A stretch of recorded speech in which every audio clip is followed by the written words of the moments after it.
Selamat sore anak-anak. Kembali lagi di dalam kelas sekolah minggu kita pada sore hari ini. Nah, dalam bulan ini anak-anak kita akan membahas tentang mengenal Tuhan Yesus Kristus. Ya, dalam bulan ini 4 minggu ini kita akan terus membahas tentang Tuhan Yesus Kristus. Nah, minggu yang lalu anak-anak Bapak Joshua sudah membahas Kristus sebagai seorang raja. Nah, pada kesempatan sore hari ini, anak-anak, Pak Marvin akan membahas tentang Kristus sebagai seorang nabi. Kristus sang nabi. Nah, anak-anak, apa sih nabi itu? Nabi adalah sebuah jabatan yang diberikan Tuhan kepada orang pilihannya untuk memberikan kebenaran dan juga menyampaikan firman Tuhan. Jadi nabi ini adalah seseorang yang dapat jabatan dari Tuhan atau dapat tugas dari Tuhan untuk memberitakan firman Tuhan, memberitakan kebenaran kepada banyak orang. Jadi sederhananya nabi adalah seorang wakil Tuhan untuk menyampaikan kehendak Tuhan, pesan Tuhan, firman Tuhan yang sudah Tuhan berikan di dalam Alkitab. Nah, anak-anak, sebelum kita mendengarkan cerita firman Tuhan kita pada sore hari ini, Pak Marvin mau mengajak kita semua untuk berdoa terlebih dahulu. Semua tutup mata, lipat tangan, kita akan berdoa kepada Tuhan. Tuhan Allah Bapa kami yang di surga, terima kasih kalau kami boleh kenal Tuhan Yesus Kristus. Tuhan Yesus dari surga datang ke dalam dunia untuk menyelamatkan kami yang sudah jatuh ke dalam dosa. Kami harusnya dihukum, kami harusnya binasa, kami harusnya masuk ke neraka. Tetapi Tuhan Yesus mau datang dari surga ke dalam dunia untuk menjadi manusia, untuk menebus seluruh dosa kami, mati di atas kayu salib. Kami bersyukur Tuhan, karena pengorbanan Tuhan Yesus, kami boleh menerima hidup yang kekal. Nah, sekarang kami mau mendengarkan firman Tuhan. Kiranya Tuhan boleh memimpin kami. Dalam nama Tuhan Yesus Kristus, Tuhan dan Juru Selamat kami yang hidup, kami sudah berdoa. Amin. Nah, anak-anak, sebelum mendengarkan cerita firman Tuhan, Pak Marvin mau membacakan ayat terlebih dahulu. Dua ayat. Nah, ayat yang pertama, anak-anak, diambil dari Yohanes 14 ayat yang ke-24b. Ya. Pak Marvin akan bacakan untuk kita semua. Yohanes 14 ayat 24b. Firman yang kamu dengar itu bukanlah daripadaku, melainkan dari Bapa yang mengutus aku. Nah, anak-anak, ini adalah kalimat dari Tuhan Yesus Kristus. Tuhan Yesus katakan, firman yang kamu dengar itu bukanlah daripadaku, ya, tetapi dari Bapa yang mengutus aku. Jadi Yesus sebagai nabi, dia memberitakan firman dari Allah Bapa kepada kita semua. Nah, ayat satu lagi Bapak akan bacakan untuk kita semua dari Lukas pasal 24 ayat yang ke-19b. Lukas 24 ayat 19b, di situ dikatakan bahwa dia, yaitu Tuhan Yesus ya, dia adalah seorang nabi yang berkuasa dalam pekerjaan dan perkataan di hadapan Allah dan di depan seluruh bangsa kami. Nah, anak-anak, cerita firman Tuhan kita pada sore hari ini diambil dari kitab Matius pasal yang ke-17 ayat yang ke-1 sampai yang ke-8. Nah, kita tahu ya, siapakah Tuhan Yesus Kristus itu? Siapakah Tuhan Yesus Kristus itu? Tuhan Yesus adalah Allah yang dari surga turun ke dalam dunia, menjelma menjadi manusia. Jadi Tuhan Yesus adalah Tuhan, 100% Tuhan. Tuhan Yesus juga adalah manusia, 100% manusia waktu dia hadir di dalam dunia ini. Tuhan Yesus menjadi manusia sama seperti kita. Tuhan Yesus punya mata, Tuhan Yesus punya rambut, punya tubuh, punya darah. Tuhan Yesus sama seperti kita, pernah menjadi bayi, anak-anak, dan sekarang anak-anak, dia sudah berumur sekitar 30 tahun. Nah, pada waktu itu anak-anak, Tuhan Yesus sudah berumur 30 tahun dan dia sedang mengajak para muridnya untuk naik ke puncak gunung, naik ke gunung yang sangat tinggi. Nah, Tuhan Yesus punya murid berapa anak-anak? Kita tahu ya, murid Yesus atau Rasul Tuhan Yesus Kristus itu ada 12. Tetapi pada waktu itu anak-anak, Tuhan Yesus hanya mengajak 3 orang murid saja yang paling dekat dengan Tuhan Yesus Kristus. Siapa saja anak-anak? 3 murid itu, yang pertama adalah Petrus, lalu Yakobus, dan Yohanes. Nah, mereka berempat naik ke gunung yang tinggi, ya, mendaki gunung cukup tinggi. Terus mereka sampai di sebuah tempat di atas gunung tersebut. Wah, pemandangannya indah, ya, bisa melihat langit dan juga ada tempat di sana yang mereka bisa istirahat karena mereka sudah cukup capek, sudah mendaki gunung. Nah, tiba-tiba anak-anak, pada waktu mereka sedang beristirahat di sana, Tuhan Yesus mengalami perubahan rupa atau perubahan wujud. Nah, apa sih artinya perubahan wujud atau perubahan rupa itu? Nah, artinya anak-anak seperti misalnya ya, ceritanya itu misalkan kan Pak Marvin pakai baju warna apa ini? Ya, pakai baju warna hitam. Nah, kalau Pak Marvin mau berubah wujud, ya kira-kira ya gambarannya Pak Marvin ganti baju, terus pakai baju warna putih atau pakai topeng, ya Pak Marvin pakai topeng. Nah, itu kan kelihatannya berubah wujud. Tetapi manusia bisa nggak berubah bentuk? Nggak bisa ya, nggak bisa berubah wujud. Hanya bisa menambahkan alat-alat sehingga kita berubah wujudnya. Nah, pada waktu itu anak-anak, Tuhan Yesus berubah wujud. Nah, apa saja yang berubah? Ada 2 hal yang berubah di dalam diri Tuhan Yesus Kristus. Waktu itu Tuhan Yesus berumur sekitar 30-an tahun. Yang pertama adalah wajah atau muka Tuhan Yesus. Kemudian wajah Tuhan Yesus itu menjadi sinar terang, bersinar terang seperti matahari. Wah, bersinar sangat terang. Wah, sinarnya sungguh-sungguh luar biasa. Sangat cerah, ya, sangat terang.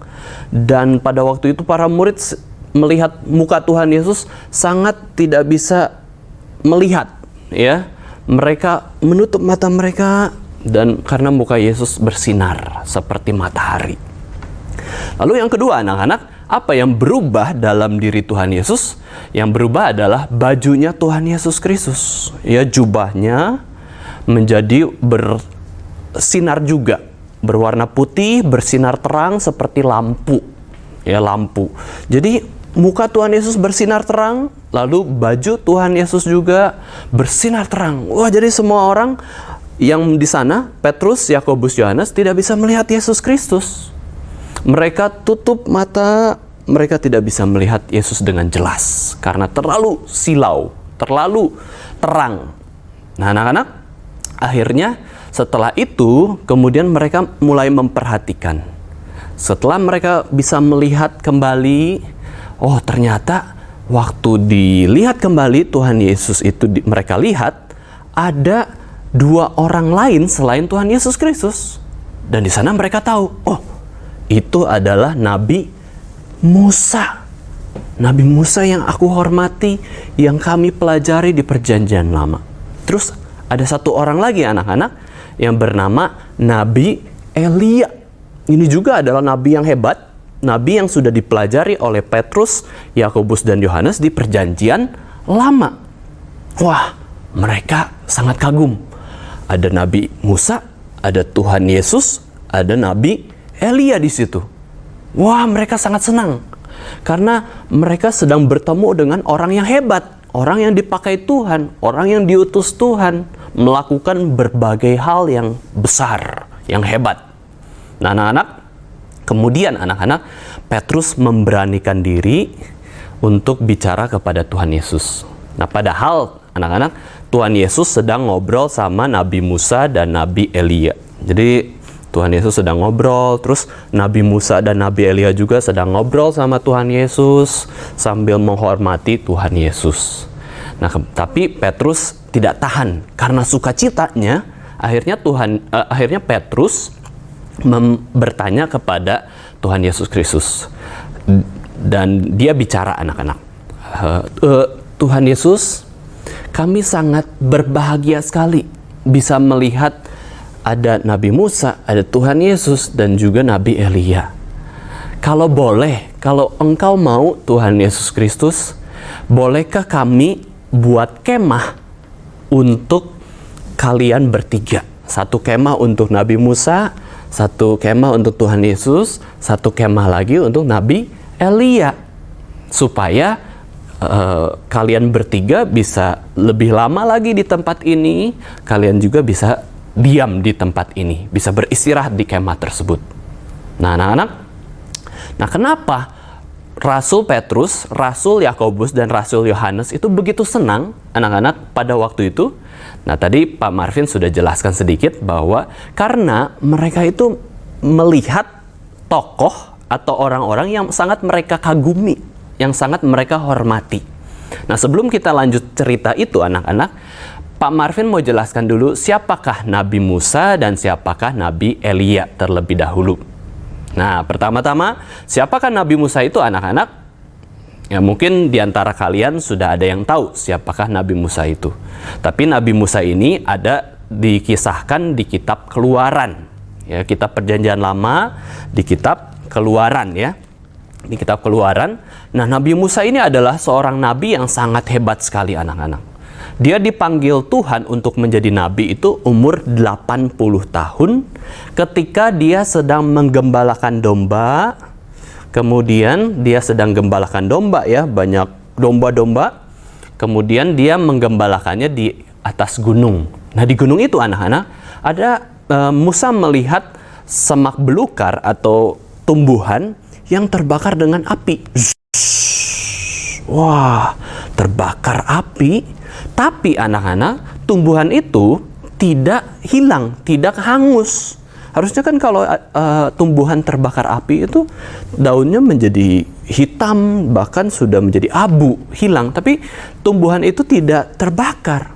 Nah, disitulah Musa mendengar suara Tuhan bahwa Musa akan menjadi utusan Tuhan untuk membawa bangsa Israel keluar dari tanah Mesir menuju tanah Kanaan. Jadi Musa dipanggil waktu berumur 80 tahun akan memimpin bangsa Israel pergi dari perbudakan, dari penjajahan orang Mesir menuju tanah Kanaan, menjadi bangsa sendiri. Wah, waktu itu Musa sangat takut, tetapi akhirnya Musa taat. Dan akhirnya Musa membawa bangsa Israel, dan dia adalah seorang nabi yang melakukan banyak sekali mujizat. Salah satu mujizat yang paling besar adalah waktu Musa membawa rombongan bangsa Israel dari Mesir ke tanah Kanaan, dia harus melewati Laut Merah. Dan di situ Tuhan memberikan Musa mujizat dengan membelah laut menjadi dua, sehingga Nabi Musa dan bangsa Israel bisa berjalan di tengahnya. Nah, kemudian Nabi Musa dan bangsa Israel menuju padang gurun. Di situ juga Musa bukan saja sebagai nabi, tapi juga sebagai pemimpin perang. Ya, Nabi Musa berperang dengan bangsa-bangsa yang ada di padang gurun pada waktu itu, dan bangsa Israel menang. Wah, ini nabi yang sangat hebat. Nah, lalu anak-anak, Nabi Musa ini membawa berapa jumlah bangsa Israel pada waktu itu? Nah, perkiraan, ya anak-anak, sekitar 2 juta orang bangsa Israel dibawa melewati padang gurun. Jadi, satu orang nabi, satu orang yang menyatakan firman Tuhan, kebenaran Tuhan, dia menyatakan kepada satu bangsa yang jumlahnya sangat banyak, ya, 2 juta orang kurang lebih. Nah, anak-anak, bayangkan Musa betapa hebat. Nah, ketika mereka di padang gurun, anak-anak, Musa harus bertemu dengan Tuhan di satu gunung bernama satu gunung Sinai. Nah, bangsa Israel pada takut semua karena nggak mau ketemu dengan Tuhan yang kudus. Hanya Musa saja yang dipanggil Tuhan ke atas gunung Sinai. Untuk apa, anak-anak? Untuk bertemu dengan Tuhan. Tapi Tuhan tidak menampakkan diri, ya. Tuhan menampakkan diri lewat awan-awan. Dan di atas gunung Sinai itu, anak-anak, Musa menerima 10 hukum Taurat yang ditulis di dalam 2 batu. dengan jarinya Tuhan sendiri. Wah, ini adalah pesan Tuhan yang sangat berharga, dan Tuhan memberikan itu kepada Musa. 10 hukum Taurat diberikan kepada Musa, supaya akhirnya nanti Musa memberitakannya kepada seluruh bangsa Israel. Jadi Musa ini adalah seorang nabi yang dipercaya Tuhan, yang dipakai Tuhan dengan luar biasa, sehingga banyak orang yang menghormati Musa. Nah, 10 hukum Taurat itu apa saja, anak-anak? Apakah ada anak-anak yang hafal? Nah, Pak Marvin jelaskan ya, 10 hukum Taurat itu, yang pertama adalah jangan ada Allah lain di hadapan Allah. Hanya ada satu Allah, yaitu Allahnya bangsa Israel, Allah Bapa. Ya, lalu yang kedua, jangan buat patung berhala dan sujud menyembah kepada patung tersebut. Yang ketiga, jangan menyebut nama Tuhan dengan sembarangan. Yang keempat, ingat dan kuduskanlah hari Sabat. Lalu yang kelima, anak-anak, hormati ayahmu dan ibumu supaya hidupmu lanjut di tanah yang Tuhan berikan kepadamu. Hormati orang tua kita. Yang keenam, jangan membunuh. Yang ketujuh, jangan berzina. Yang kedelapan, jangan mencuri. Yang kesembilan, jangan mengucapkan saksi dusta terhadap sesamamu atau jangan berbohong. Yang ke-10, anak-anak, jangan mengingini milik barang sesamamu atau milik kepunyaan sesamamu, atau jangan iri hati. Nah, 10 firman ini diberikan kepada Musa. Tuhan percaya kepada Musa supaya Musa memberitakannya kepada bangsa-bangsa Israel, ya, kepada Israel yang begitu banyak. Nah, akhirnya anak-anak, di umur yang ke-120 tahun, Musa sudah membawa bangsa Israel mau masuk ke tanah Kanaan. Tetapi Musa tidak bisa masuk ke tanah Kanaan karena umurnya sudah dia sudah hampir meninggal dunia, ya, dan Tuhan memang tidak izinkan Musa masuk ke tanah Kanaan. Nah, dia naik ke puncak Gunung Nebo, ya. Di Gunung Nebo ada satu gunung yang bisa melihat tanah Kanaan tersebut. Nah, di situ ada puncak yang bernama Pisga. Jadi ada Gunung Nebo, puncaknya ada namanya adalah Pisga. Nah, di situ anak-anak, Musa melihat seluruh tanah Kanaan yang begitu luas, begitu banyak tanahnya, begitu hebat, dan banyak juga sungai. Nah, disitulah Musa akhirnya meninggal dunia dan dikuburkan oleh Tuhan. Nah, anak-anak, Musa adalah seorang nabi yang sangat hebat, sangat besar, karena satu orang nabi ini memberitakan firman kepada satu bangsa Israel. Nah, itu Musa. Nah, yang kedua, anak-anak, Pak Marvin mau jelaskan siapakah Nabi Elia. Ya, mungkin kalian juga tahu Nabi Elia, dan di situ Nabi Elia itu dijelaskan di dalam kitab Raja-Raja di Perjanjian Lama. Nah, anak-anak, siapakah Nabi Elia? Dia adalah satu orang nabi yang dipanggil Tuhan juga. Ini setelah zamannya Musa lewat, ya, bertahun-tahun setelah Musa meninggal, terus Israel sudah berdiri menjadi negara sendiri. Nah, Elia panggil Tuhan untuk memberitakan apa?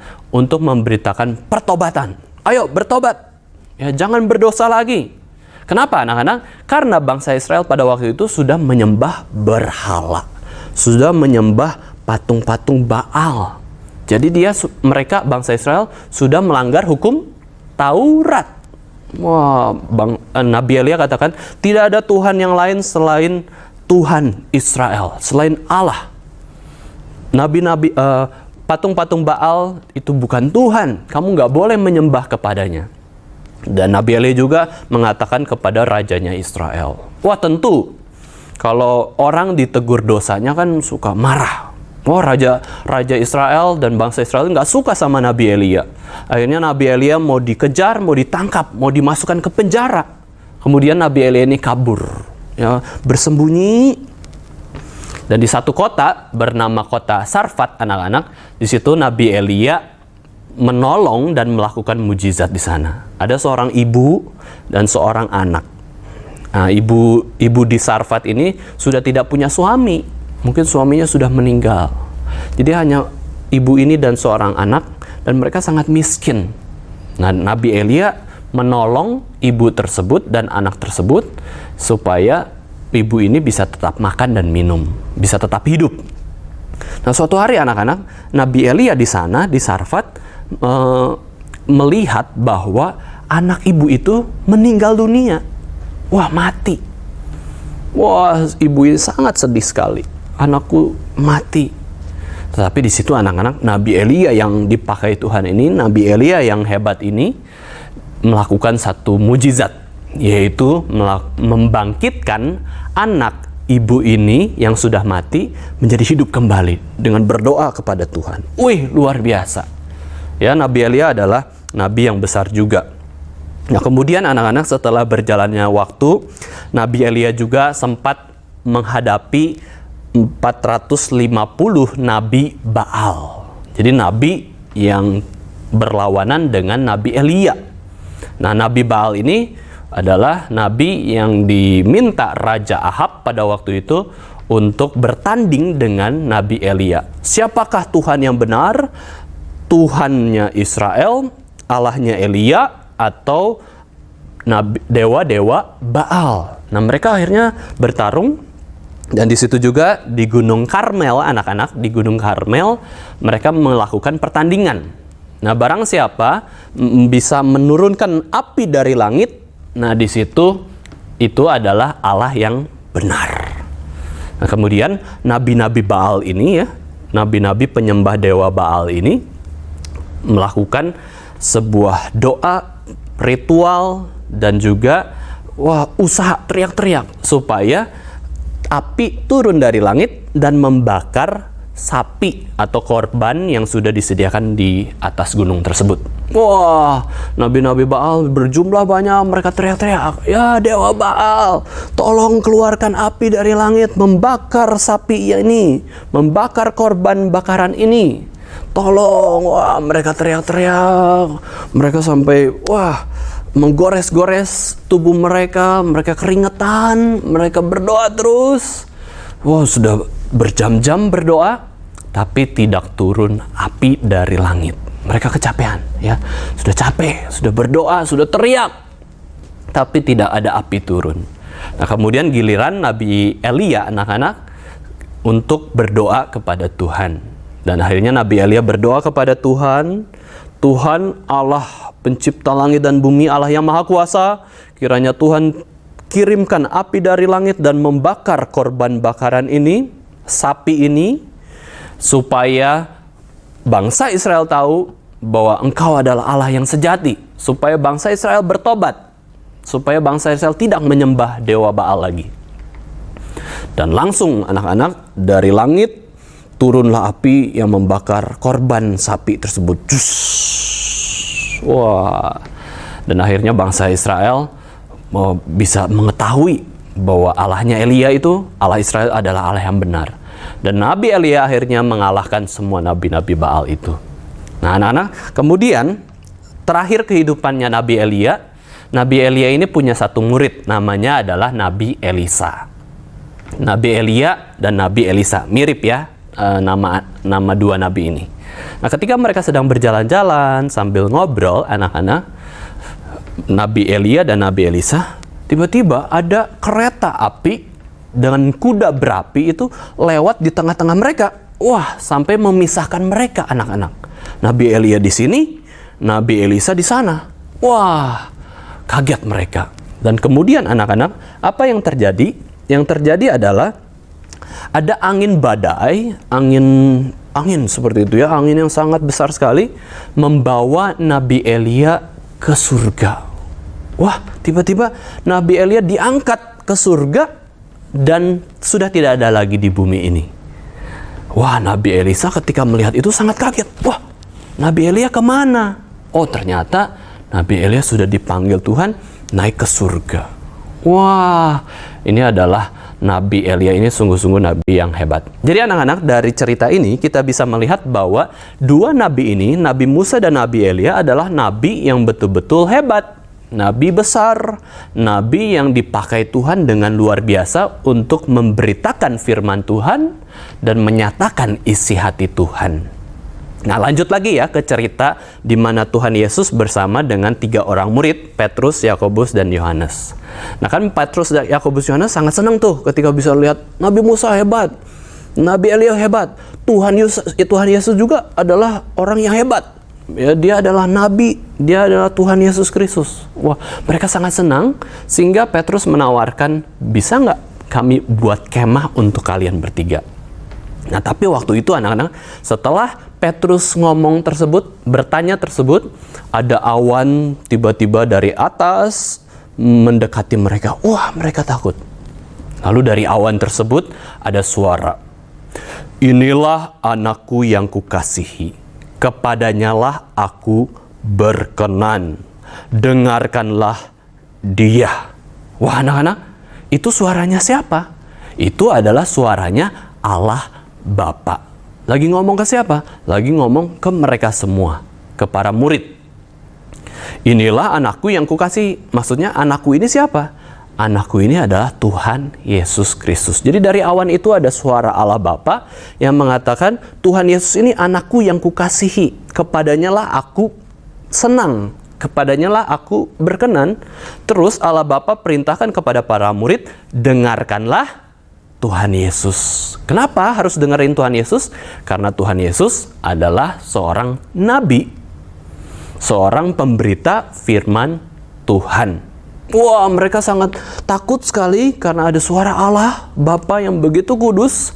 Mereka takut karena mereka begitu berdosa sehingga mereka berlutut, tersungkur. Petrus, Yakobus, dan Yohanes jatuh di sana, tersungkur dan tidak berani melihat ke atas, tidak berani melihat ke Tuhan Yesus. Nah, kemudian anak-anak, ketika mereka berlutut, bersujud itu, ada suara kembali yang terdengar. Suara itu mengatakan, berdirilah, jangan takut. Nah, itu adalah suara Tuhan Yesus. Mereka kenal suara tersebut. Oh, ini suara Tuhan Yesus. Kita harus dengerin dia, kata Allah Bapa. Kita berdiri dan jangan takut. Kemudian mereka berdiri dan melihat di situ tidak ada awan, tidak ada Nabi Musa, tidak ada Nabi Elia, tetapi hanya ada Tuhan Yesus seorang diri. Wah, ketika mereka mengalami hal itu anak-anak, Petrus, Yakobus, dan Yohanes ini menyadari satu hal yang penting. Mereka ketika melihat Tuhan Yesus seorang diri, mereka bisa lebih mengenal siapakah Tuhan Yesus Kristus lebih dalam lagi. Kalau Tuhan Yesus dipuji oleh Allah Bapa, kalau Tuhan Yesus dihormati oleh Nabi Musa, dan dihormati oleh Nabi Elia, maka Tuhan Yesus ini adalah orang yang spesial, orang yang penting. Tuhan Yesus ini adalah Nabi.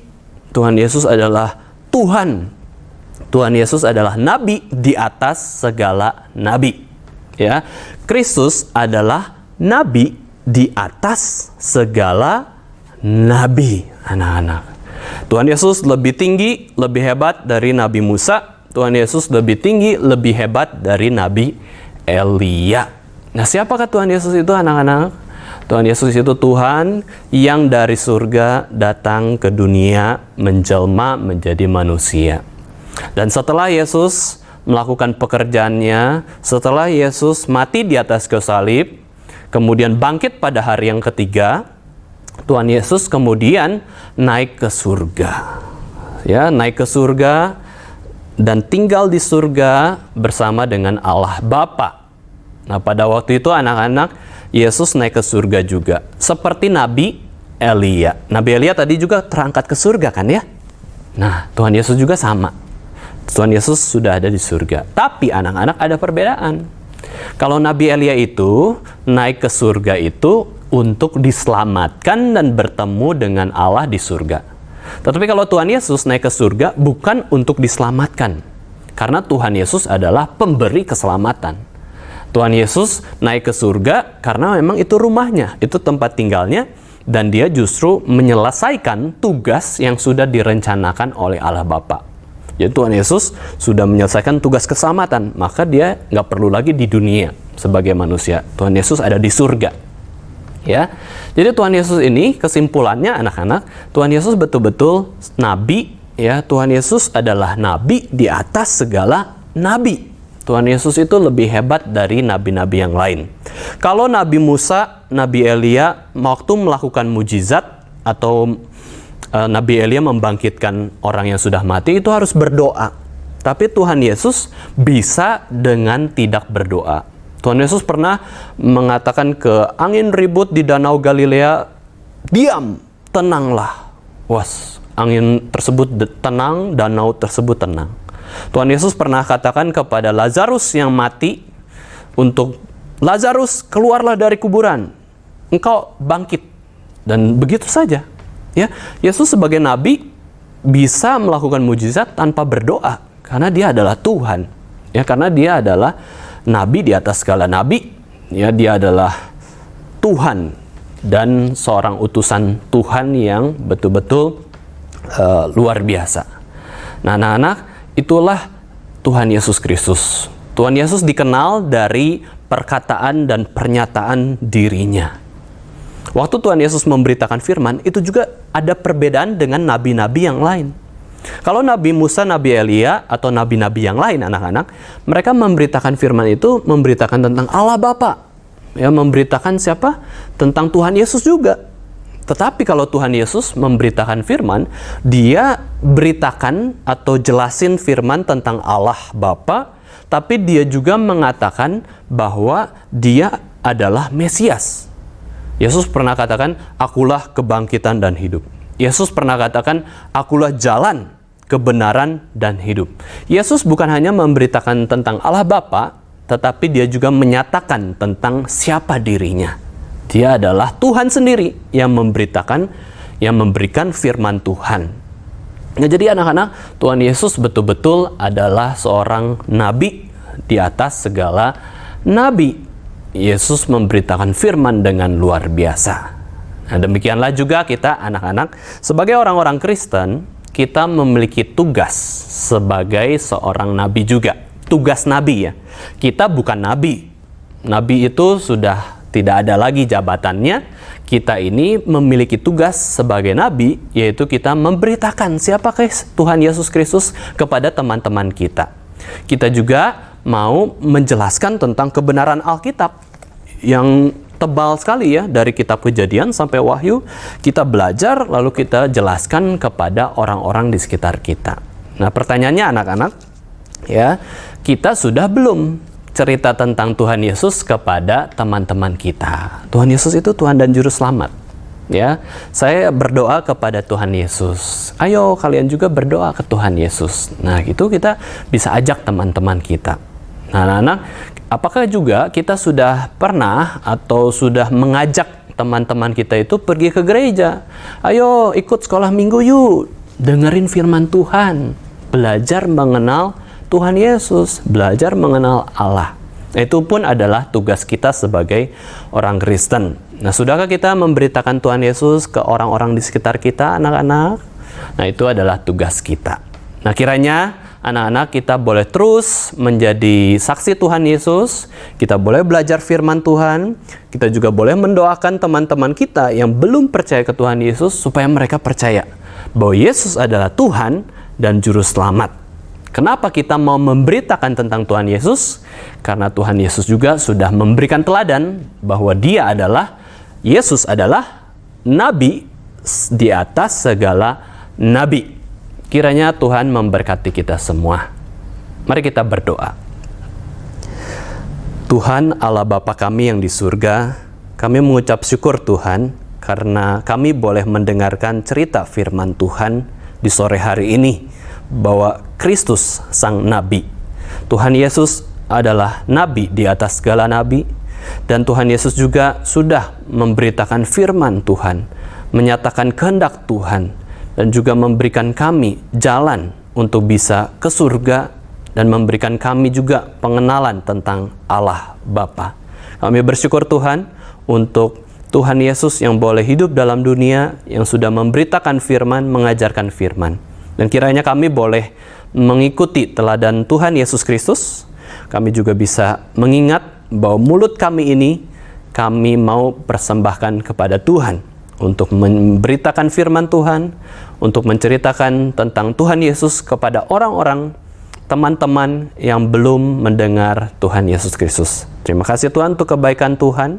Di dalam nama Tuhan Yesus Kristus, kami sudah berdoa dan mengucap syukur. Amin.